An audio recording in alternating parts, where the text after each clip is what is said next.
What is going on, guys? Mark Roberta here. In this video, I'm going to talk about some of the stuff I'll be doing in the stock market next week. If you guys are interested in me doing week-by-week breakdowns, definitely let me know because it is something we can incorporate in the channel. So one thing I've been doing lately is storing up a lot of cash because there is a lot of uncertainty going on right now from the potential of a government shutdown sometime down the road. When is the stimulus coming, the election, and the economy isn't exactly at a really good spot, despite what the recovery of the stock market since March might suggest. So my other thought also is that you don't just want to keep money in the bank because that's just a guaranteed way to lose because the inflation eats into your money and your interest rate, like that pretty much doesn't count. Like, let's be real.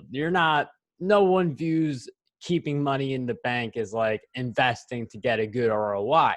So some of the stuff that I will be doing is with the cash that I have, I likely be selling cash secured puts, but really aiming at these like expiring worthless. So far out of the money cash secured puts that expire in like 2 to 3 days of stocks that I wouldn't mind owning, but keeping it pretty far away, like the strike price, pretty far away from the current price. So it's not going to be like anything like hundreds of dollars that I make through options this week, because that is something that I could do on a typical week when I feel more optimistic about the markets. But I just want to keep the cash in a way that earns a respectable ROI, something that's going to be a lot better than just keeping it in the bank, because I do see a moment where stocks keep going down and eventually get into very big discount territory in the short to midterm, just based on all the different stuff that's going on.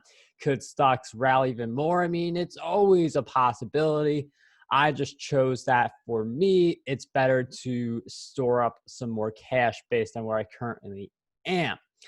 I am also looking at buying some puts, but this is going to be, I'm against putting a lot of money into options because you hear about these stories. Sure, someone could turn $2,000 into $100,000 in a few months, but someone could just as easily turn $100,000 into just $2,000 with bad options plays.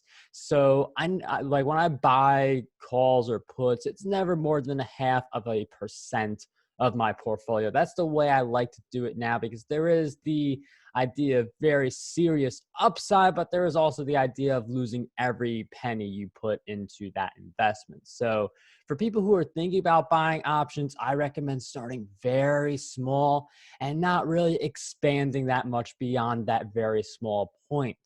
In any event, that's just some of the stuff I'm doing, like the shares that I'm currently holding. I'm not in a rush to sell these.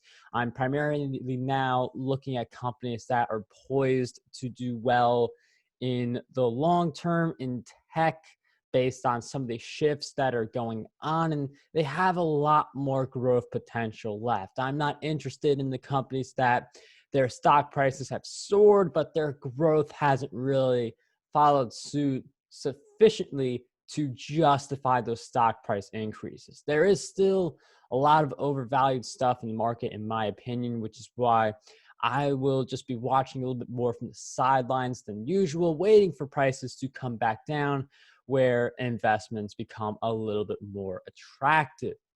And you could just buy an index fund, you could do buy and hold, and you have the average return 8 to 10% each year, and that is something that works pretty well. But if you do sell out of a stock and it does go down, you essentially are able to buy more shares, or you buy the same amount of shares and have some money left over. Again, it assumes that it does continue to go down, but that's just where I am as an investor. I just want to watch from the sidelines a little bit, have some money in the stock market as well, because I don't believe that anyone should ever fully back out. There's always investment opportunities available, always undervalued plays, and the returns you can make from stocks are always going to beat the stuff you make in the bank, especially when we do long term.